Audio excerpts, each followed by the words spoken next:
DSC preparation కి మిగిలిన తక్కువ సమయాన్ని డిఎస్సి 2024 యాప్ లేదా DSC2024.com తో జాబ్ ని సాధించండి. పహల్గామ్ ఉగ్రదాడికి ప్రతీకారంగా భారత సైన్యం ఆపరేషన్ సింధూర్ పేరుతో పాక్ పీఓకేలోని ఉగ్ర స్థావరాలపై దాడి చేసింది.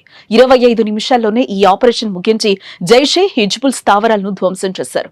ఈ ఆపరేషన్ ముగిసిన అనంతరం కేంద్ర రక్షణ విదేశాంగ శాఖ బ్రీఫింగ్ ఇచ్చింది. ఈ బ్రీఫింగ్ అనంతరం ఇద్దరు మహిళా అధికారులు అందరి దృష్టిని ఆకర్షించారు. ఇందుకు ఆ ఇద్దరు మహిళా అధికారులు ఎవరు?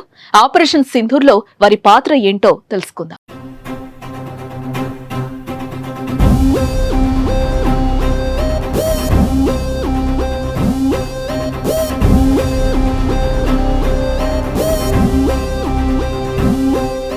ఇక బ్రీఫింగ్ ఇచ్చిన ఇద్దరు మహిళా అధికారుల్లో ఒకరు కర్నల్ సోఫియా ఖురేషీ కాగా మరొకరు wing commander Vyomika Singh.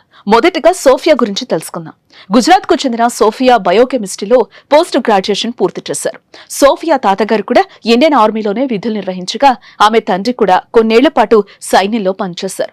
Sophia భర్త మెకనైజ్డ్ ఇన్ఫాంట్రీలో అధికారిగా పనిచేస్తున్నారు. వారికి ఓ కుమారుడు కూడా ఉన్నట్లుగా తెలుస్తోంది. ఇక ఆమె 1999లో భారత సైన్యంలో చేరారు. చెన్నైలోని ఆఫీసర్స్ ట్రైనింగ్ అకాడమీ నుండి శిక్షణ పొందారు. ఆ తర్వాత ఆమె ఆర్మీలో లెఫ్టినెంట్ గా నియమితులయ్యారు. సోఫియా ఖురేషీ ఐక్యరాజ్య సమితి శాంతి పరిరక్షక దళంలో 6 సంవత్సరాలు పనిచేశారు. ముఖ్యంగా 2016లో పూణేలో జరిగిన ఎక్సర్సైజ్ 18 పేరిట భారత ఆర్మీకి చెందిన బృందానికి నాయకత్వం వహించి చరిత్ర సృష్టించారు. అది మల్టీనేషనల్ మిలిటరీ ఎక్సర్సైజ్. దానిలో 18 దేశాలు పాల్గొన్నాయి. అన్ని దేశాలు ఉన్నప్పటికీ ఒక్క భారత బృందానికి మాత్రమే మహిళా నాయకత్వం వహించడం గమనార్హం. ఇక ఆర్మీ సిగ్నల్ కార్ప్స్ కు చెందిన సీజన్డ్ ఆఫీసర్.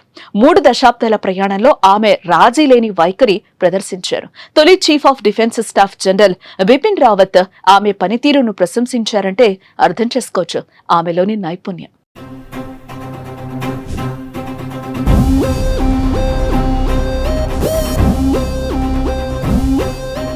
ఇక బ్రీఫింగ్ ఇచ్చిన వారిలో మరొకరు వింగ్ కమాండర్ వ్యోమికా సింగ్. చిన్నప్పుడే పైలట్ కావాలని కలలు కన్న వ్యోమికా సింగ్ చదువుకునే రోజుల్లో ఎన్సీసీలో చేరారు. ఇంజనీరింగ్ విద్యను పూర్తి చేసిన ఆమె తన కలకు తగ్గట్టుగా భారత వైమానిక దళంలోని హెలికాప్టర్ పైలట్ గా వృత్తి జీవితాన్ని ప్రారంభించారు. డిసెంబర్ 18, 2019న ఫ్లయింగ్ బ్రాంచ్ లో శాశ్వత కమిషన్ హోదా పొందారు. తన కుటుంబం నుంచి భారత భద్రతా బలగాల్లో చేరిన తొలి వ్యక్తి ఆమె కావటం విశేషం. జమ్మూ కశ్మీర్, ఈశాన్య భారతంలోని ఎత్తైన ప్రాంతాలతో పాటు అత్యంత సవాల్తో కూడిన ప్రాంతాల్లో చేతక్ చీతా హెలికాప్టర్లను నడిపారు. పలు రెస్క్యూ ఆపరేషన్లలో పాలు పంచుకున్నారు. ఇలా ఇద్దరు మహిళా అధికారులు దేశం గర్వించే హోదాలో ఉండి ఆపరేషన్ సింధూర్ దాడిపై బ్రీఫింగ్ ఇచ్చారు. యావత్తు ప్రపంచాన్ని ఆకర్షించారు.